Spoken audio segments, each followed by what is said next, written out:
Puisque là, on pose une plainte pour destruction d'une population vivante, animale, mais qui arme les bras des pollueurs, qui nourrit intellectuellement les praticiens de l'agriculture intensive, désastreuse et tueuse de la biodiversité, qui renie à ce jour les vérités scientifiques, les leaders syndicaux agricoles et leurs commis élus, se comportant tous comme d'honorables correspondants de la mafia agro-industrielle. Au moment où les risques sont patents, où les autorités locales et nationales sanitaires confirment les dégâts sur les populations sauvages animales et les risques sanitaires pour les hommes, les mêmes, acculés par les preuves de la destruction du vivant et non valorisés pour nourrir soi-disant le monde, se comportent en dealers spirituels de la pollution de nos campagnes et de notre littoral.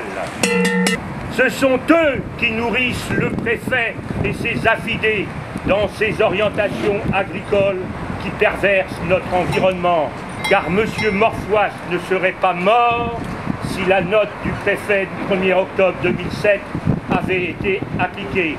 Alors aujourd'hui, que justice soit rendue pour toutes les victimes des agressions. La reconnaissance de l'hydrogène sulfuré comme cause des sangliers n'a été officiellement reconnue. Jamais on dit c'est probable. Et donc, il suffit de ce laxisme dangereux. C'est pour ça que nous sommes ici, pour porter plainte. Nous croyons aux lois de la République. Et c'est ici, sous le drapeau français, que nous voulons dire et redire que les préfets ne font pas leur travail et qu'ils devront rendre justice. Et pas seulement eux. Les propos vont aussi à l'égard de toute une filière agro-industrielle dont la plupart de ceux qui en sont des acteurs vivent des conditions de travail et des conditions difficiles. Nous leur disons une fois encore, ce ne sont pas nous vos ennemis. Les ennemis, ce sont les préfets qui vous envoient dans le mur. Ce sont bon nombre d'élus, pas tous heureusement, qui vous conduisent dans une voie productiviste qui non seulement nuit aux citoyens, mais nuit aussi à ceux qui en sont des pollueurs. Et donc nous leur disons, ne vous trompez pas d'ennemis. Les causes des marées vertes, on les connaît. Arrêtez de surproduire. Arrêtons l'emploi cochon et privilégions l'emploi paysan. Nous étions intervenus auprès des cours administratives. Comme le dira Maître Larzul tout à l'heure, c'est avec son cabinet que nous sommes intervenus et que nous avons gagné en 2007, que nous avons regagné en 2009. Eh bien, aujourd'hui, nous changeons de braquet, puisque les victoires au tribunal administratif ne sont pas suivies des faits, que le gouvernement prévoit des mesures qui vont encore permettre un épandage de plus en plus important de lisier sur nos terres. Eh bien, aujourd'hui, nous passons à l'échelle supérieure. C'est au pénal que nous demandons effectivement de rendre justice.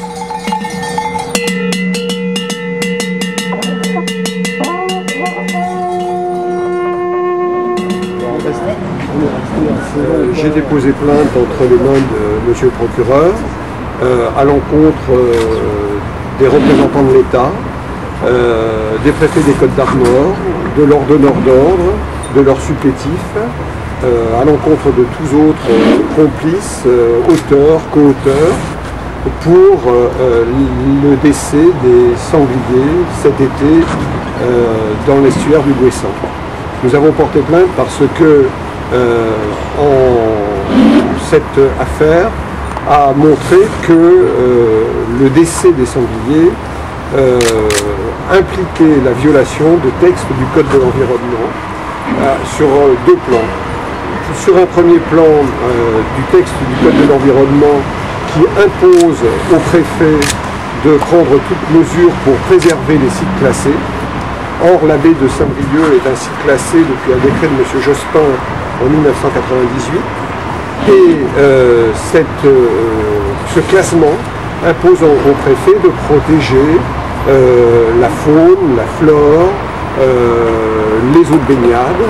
Et à l'évidence, du fait de la fermeture des plages de cet estuaire, du fait du décès des sangliers, cela montre qu'il y a des dommages qui sont causés au niveau de la santé, au niveau de la faune bien entendu, et de ce fait, ces sites sont indubitablement dégradés, mutilés par l'existence de ces algues vertes. Or, le Code de l'environnement, c'est l'article L341-20 du Code de l'environnement, punit de 45 000 € d'amende et de 3 ans d'emprisonnement le fait de laisser dégrader un site classé. Et c'est la raison pour laquelle nous avons considéré que le laisser-faire, le laisser-aller, l'absence de mesures du préfet le fait tomber sous le coup de cet article et sous le coup de la loi pénale. Et nous nous appuyons pour ce faire sur l'analyse des juridictions qui se sont déjà prononcées sur cette question. Je vous rappelle que par des décisions des juridictions administratives en 2007 et en 2009 au niveau de la Cour administrative d'appel de Nantes, il a déjà été jugé que les algues vertes proviennent d'une politique de laisser-faire et de régularisation d'élevage illicite et que les représentants de l'État sont les responsables de cette situation qui entraîne la prolifération des algues vertes et nous voyons la conséquence de ces algues vertes dans notamment le décès des sangliers. Et par ailleurs, nous avons porté plainte également sur le fondement de l'article L216-6 du Code de l'environnement qui réprime par 75 000 € d'amende et 2 ans d'emprisonnement le fait de laisser s'écouler dans les eaux de surface, souterraines, les eaux de la mer, les eaux captives, etc., l'ensemble des eaux, des substances nuisibles à la santé et nuisibles à la faune. Or, c'est bien entendu les épandages de lisier, les épandages extensifs, l'excès de nitrate, d'azote, qui créent, cela a également été jugé par les juridictions, qui créent ces algues vertes. Et ce sont ces algues vertes qui sont la cause de ces décès de sangliers que nous avons vus cet été. Alors, nous avons tendance à penser que ça commence à bien faire. Il y a déjà eu des chiens qui ont été victimes de cette situation. Il y a eu un cheval. Il y a eu, rappelez-vous, et c'est bien plus grave encore, le décès de M. Thierry Morfois en juillet 2009. Il y a une enquête particulière qui est en cours au pôle santé des juges d'instruction de Paris. Ça commence à bien faire et nous considérons que dès lors que la responsabilité de l'État a été stigmatisée par les juridictions administratives, les représentants de l'État doivent répondre de ces infractions devant les tribunaux correctionnels ainsi que tous ceux qui sont responsables de cette situation. Et si nous nous adressons aujourd'hui au procureur de la République en déposant une plainte contre les préfets des Côtes-d'Armor, c'est parce que nous ne voulons pas prendre les choses par le petit bout de la lorgnette en nous attaquant aux agriculteurs qui essayent de vivre du mieux qu'ils peuvent de leur métier en respectant les règles, mais parce que c'est cette politique de l'État qui fait que cette situation arrive, parce que les problèmes ne sont pas traités, parce que la législation n'est pas respectée, Et lorsqu'on fait le choix d'occuper des fonctions en ne respectant pas la législation, eh bien on doit, comme tout citoyen, répondre de ces violations de la loi. Voilà le sens de notre démarche aujourd'hui auprès du procureur de la République de Saint-Brieuc.